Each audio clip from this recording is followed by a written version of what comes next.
आज Doubtnut app download करें। Doubtnut पर अपने सभी गणित, रसायन विज्ञान, भौतिक विज्ञान और जीव विज्ञान के डाउट्स का करो सफाया। बस प्रश्न की फोटो खींचो, एक ही प्रश्न को क्रॉप करो और तुरंत वीडियो सोल्यूशन पाओ। अभी डाउनलोड करें। तुम्हें प्रश्न दिया हुआ है कि एक प्रकाश किरण वायु से होती हुई एक त्रिभुजाकार समबाहु कांच के प्रिज्म से गुजरती है। तो प्रश्न कह रहा है कि जब इसका आपतन कोण प्रिज्म कोण का 3/4 गुना होता है तब यह न्यूनतम विचलन प्रदर्शित करती है। तो प्रिज्म से गुजरने वाले प्रकाश की चाल ज्ञात करिए। ठीक है, तो पहले तो प्रश्न समझ लेते हैं कि प्रश्न क्या कह रहा है। तो प्रश्न ये कह रहा है कि एक प्रकाश किरण है जो वायु से होती हुई किसमें गुजर रही है, प्रकाश से प्रिज्म से गुजर रही है। ठीक है, और हमारा जो प्रिज्म है वो कैसा है, वो त्रिभुजाकार समबाहु कांच का प्रिज्म है। ठीक है, तो प्रश्न कह रहा है कि जब इसका आपतन कोण, मतलब कि ये जो इसका आपतन कोण होगा, तो जब इसका आपतन कोण प्रिज्म कोण का 3/4 गुना होता है। प्रिज्म कोण ये है ए, तो जब आपतन कोण प्रिज्म कोण का 3/4 गुना होता है तब यह न्यूनतम विचलन प्रदर्शित करती है। तो न्यूनतम विचलन की स्थिति कौन सी स्थिति होती है? न्यूनतम विचलन की स्थिति वह स्थिति होती है जब आपतन कोण और निर्गत कोण I और E के मान बराबर होते हैं, या हम कह सकते हैं जब आपतित किरण और जो वही निर्गत किरण है एक ही कोण बनाते हुए निकलती हैं, तब वो स्थिति होती है न्यूनतम विचलन की।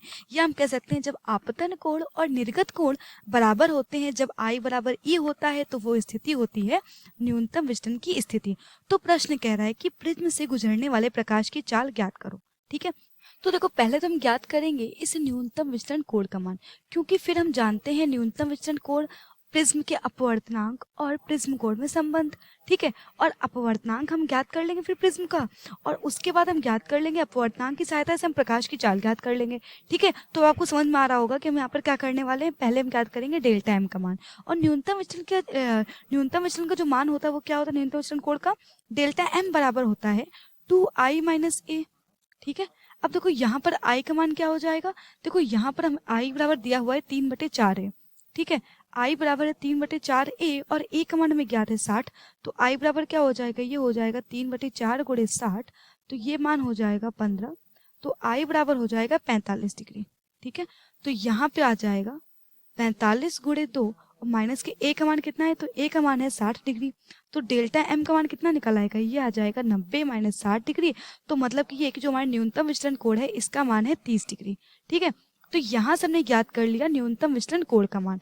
अब हम न्यूनतम विचलन कोण की सहायता से ज्ञात कर लेंगे अपवर्तनांक का मान। ठीक है, तो हमारे जो हमारा प्रिज्म है उस प्रिज्म के पदार्थ का अपवर्तनांक क्या होगा, क्योंकि हम जानते हैं कि जो हमारा प्रिज्म के जो पदार्थ का अपवर्तनांक होता है उसमें और डेल्टा एम और ए में संबंध होता है म्यू बराबर साइन ए प्लस डेल्टा एम बटे 2 बटे साइन ए बटे 2। ठीक है, तो ये हम संबंध जानते हैं।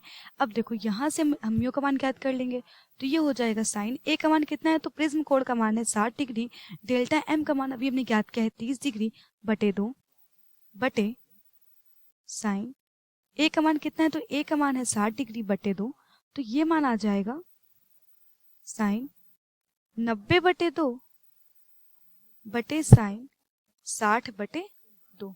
ठीक है, तो यहाँ से कितना आ जाएगा, ये आ जाएगा साइन 45 डिग्री बटे साइन 30 डिग्री। ठीक है, और जैसा कि हम जानते हैं कि साइन 45 डिग्री का मान कितना होता है, तो साइन 45 का मान होता है 1/√2, और साइन 30 डिग्री का मान कितना होता है, तो ये होता है 1/2। तो यहाँ पे हम मान रख देंगे, तो ये कितना हो जाएगा 1/√2 बटे 1/2, तो ये हो जाएगा 2/√2। तो √2 का ऊपर नीचे गुणा कर देते हैं, तो ये आ जाएगा 2√2/2, तो ये हो जाएगा √2। ठीक है, तो यहाँ से हमने मान ज्ञात कर लिया √2, मतलब कि ये कि जो हमारे प्रिज्म के पदार्थ का अपवर्तनांक है वो है √2।